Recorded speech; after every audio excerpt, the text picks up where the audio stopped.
Bien, para nosotros una fecha grande, inolvidable, gloriosa, fue la del 26 de julio del año 53.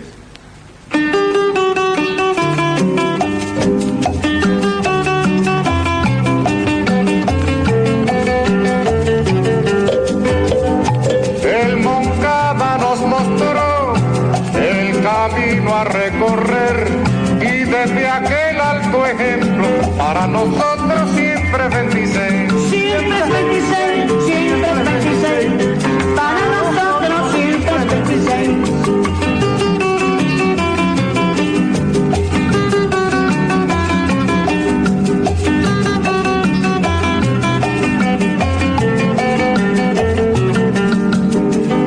Solo el trabajo creador es la vía de crecer y en la cuestión del trabajo para nosotros siempre es 26. Siempre es 26, siempre es 26, para nosotros siempre es 26.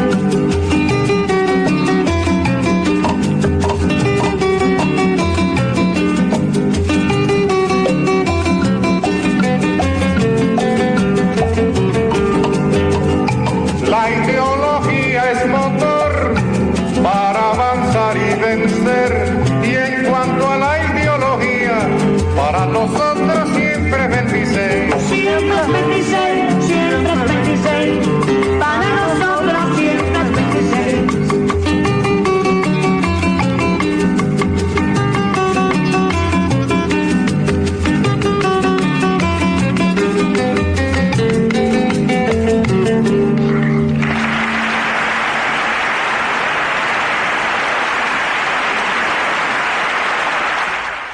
Y ahí escuchábamos a Carlos Puebla, el trovador de la Revolución, interpretando Siempre es 26, en esta conmemoración que tiene que ver con toda la América Latina y es aquella epopeya juvenil que fue la toma del cuartel Moncada el 26 de julio de 1953.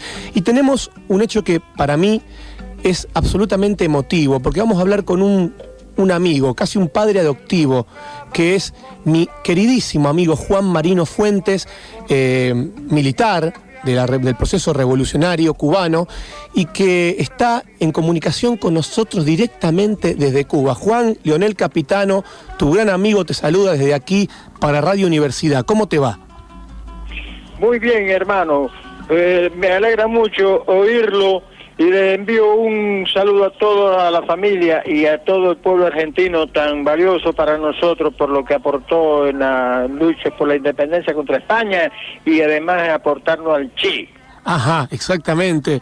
Juan, me imagino el festejo en todo Cuba hoy, una fecha que se recuerda siempre, al igual que el 1 de enero, como una fecha patria realmente por excelencia, ¿no? Sí, como no, nosotros lo denominamos el Día de la Rebeldía Nacional, porque fue la forma de responder cuando ya en el año del centenario del natalicio de Martí, decía Fidel en su histórico discurso, la historia me absolverá, que parecía que el apóstol iba a morir en el año de su centenario, pero que no había muerto, que su pueblo era rebelde y era digno y jóvenes habían ido allí a dar su sangre para que el apóstol siguiera viviendo.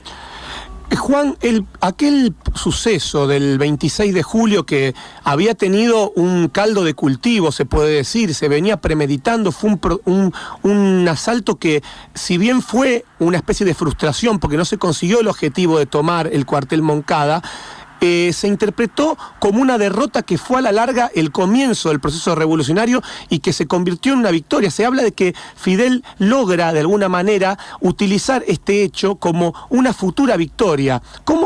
¿Qué significó la toma del Moncada para la historia de la revolución? Bueno, era sumamente importante porque habiéndose frustrado toda la lucha mambisa contra España por la intervención norteamericana, ellos se apoderaron de la República, nació una República frustrada y tomada prácticamente en toda su economía y toda su política por Estados Unidos. Pero el pueblo mantuvo su lucha constante y se había formado la generación del centenario, la formó Fidel, casi 2000 jóvenes él preparó, de modo que aquel día fracasó desde el punto de vista militar, porque fue una acción contra la segunda fortaleza militar de la dictadura, pero fue una victoria de las ideas. Se demostró que el pueblo tenía capacidad de reacción, que el pueblo no era sumiso, que era rebelde, que era fiel a la memoria del apóstol José Martí, y 5 años, 5 meses y 5 días exactos de aquel fracaso militar, triunfó la revolución del 1 de enero. Me gustaría, más allá de los datos históricos, Juan, que yo sé que sos un gran aficionado a la historia, me gustaría que, ya que tenemos la oportunidad de hablar contigo, querido Juan, que un poco la gente tome dimensión de qué pasaba en ese momento. En tu caso particular, eras un niño cuando esto ocurrió. ¿Cómo fue el cambio concreto de tu persona? ¿Qué era tu familia? ¿Cómo vivía en Cuba? ¿Y qué ocurrió después de este proceso revolucionario? Sumamente interesante. Yo tenía apenas 8 años cuando el asalto al Moncada. Fue el 26 de julio y yo cumpliría 9 años el 26 de agosto. O sea que hoy, dentro de un mes, cumplo 70. Éramos sumamente pobres, sumamente miserables. No había escuela, no había trabajo. Estábamos sumidos en la más horrible pobreza. El pueblo de Cuba tenía apenas cuando aquellos 56 años de esperanza de vida, una mortalidad infantil que rondaba los 60 por cada 1000 nacidos vivos, la muerte materna, en fin, éramos una colonia de Estados Unidos sometida a terrible explotación, más de lo que había ocurrido con España. Para nosotros la esperanza del asalto era sumamente grande, por eso los jóvenes y los niños, apenas arribábamos 12, 13 años, nos incorporábamos a la lucha revolucionaria. Y así lo hicimos. Yo con apenas 13 años me incorporé a la lucha revolucionaria, y cuando triunfó la revolución tenía solo 14. ¿Qué recordás? De ahí, sí, te preguntaba Juan. De ahí hemos edificado hemos edificado una sociedad de libertad y de progreso. ¿Recordás algo específico que pudiste hacer y aportar con esa prácticamente menos que un adolescente, integrándote a esa lucha revolucionaria ya en el proceso que puede ser contemporáneo de la Sierra Maestra? ¿Qué era tu vida en ese momento? Bueno, en aquel momento, como era apenas un niño, no participaba en acciones combativas, pero participaba en todo cuantas tareas se nos podían dar. Participé incluso antes de incorporarme, de irme a la sierra, en algunas tareas en la ciudad clandestina, en la huelga de abril. Y después del triunfo, bueno, en toda la edificación revolucionaria, preparando a la juventud, dirigí la juventud, anduve por formación de rehabilitación de presos contrarrevolucionarios en Isla de Pino, en el reclusorio. También estuviste vinculado al proceso internacionalista años después, ¿no? En Angola. ¿Cómo no? Sí, en Angola. Cumplimos las tareas que nos correspondían en Angola y además visité antes, cumplí misión después de la misión volví varias veces en tareas también de la revolución, llevando el internacionalismo a aquel pueblo hermano. Mi esposa fue también allí médica, prestando su servicio en salvar vidas allí en Angola. Querido Juan, en aquel episodio del cuartel Moncada, en aquel 26 de julio, perdió la vida un héroe de la revolución, como Abel Santamaría, ¿verdad? Sí, cómo no. Era el segundo jefe del movimiento. Formidable hombre, muy inteligente.